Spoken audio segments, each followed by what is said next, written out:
ডাকসু নির্বাচনের উত্তাপে মুখর ঢাকা বিশ্ববিদ্যালয় ক্যাম্পাস। বৃহস্পতিবার সকালে মধুর ক্যান্টিনে সংবাদ সম্মেলন করে DUCSU for change panel. VP পদপ্রার্থী বিনিয়ামিন মোল্লার অভিযোগ, বিপুল সংখ্যক প্রার্থীকে ছবি ছাড়া ভোটার নম্বর দিয়ে শনাক্ত করা সম্ভব নয়। কারণ ছবি যদি যুক্ত না করা হয়, স্বাভাবিকভাবেই এতজনের নাম অনেক ক্ষেত্রে কাছাকাছি হয়। নাম কাছাকাছি হওয়ার কারণে কনফিউশন হতে পারে, বা এতগুলো ব্যালট নাম্বার মনে রাখা বা এভাবে করে সম্ভব না। যারা ভোট দিবেন তাদের জন্য এই প্রক্রিয়াটা সহজ করার জন্য অবশ্যই এই ছবি যুক্ত করাটা অতীব প্রয়োজনীয়। এদিন দুপুরে মধুর ক্যান্টিনে সংবাদ সম্মেলন করে জাতীয়তাবাদী ছাত্রদল।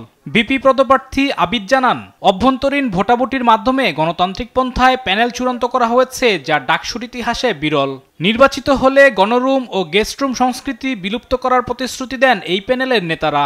আমাদের যারা সংগঠনের প্রেসিডেন্ট সেক্রেটারি যারা আছেন, তারা কিন্তু ইচ্ছা করলেই ভিপিজিএস হতে পারতেন, কিন্তু তারা বর্তমান পরিবেশ পরিস্থিতি এবং ঢাকা বিশ্ববিদ্যালয়ের শিক্ষার্থীদের চাহিদা অনুযায়ী তারা তাদের জায়গা ছেড়ে দিয়ে তাদের নিজেদের মধ্যে একটি নির্বাচন প্রক্রিয়া সম্পন্ন করে তারা তাদের জুনিয়রদেরকে সামনে এনেছেন এবং শিক্ষার্থীদেরকে নেতৃত্ব দেওয়ার জন্য সেই সুযোগ তারা করে দিয়েছেন, যার কারণে বাংলাদেশ জাতীয়তাবাদী ছাত্রদলের প্যানেলটা অন্যান্য সকল সংগঠনের প্যানেল থেকে সম্পূর্ণ আলাদা।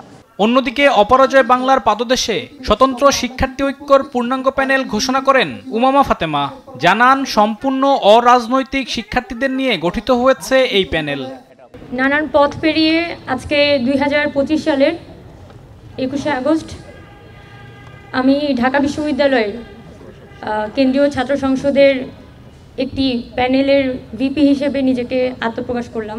ক্যাম্পাসের গতিমুখ কোন দিকে যাবে সেটা শিক্ষার্থীরা নির্ধারণ করবে, কোনো ছাত্র রাজনৈতিক সংগঠন নির্ধারণ করবে না, কোনো সাদা দল নীল দল নির্ধারণ করবে না।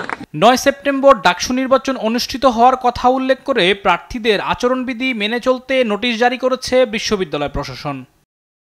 আলিমুজ্জামান সাফওয়ান, দেশ টিভি, ঢাকা।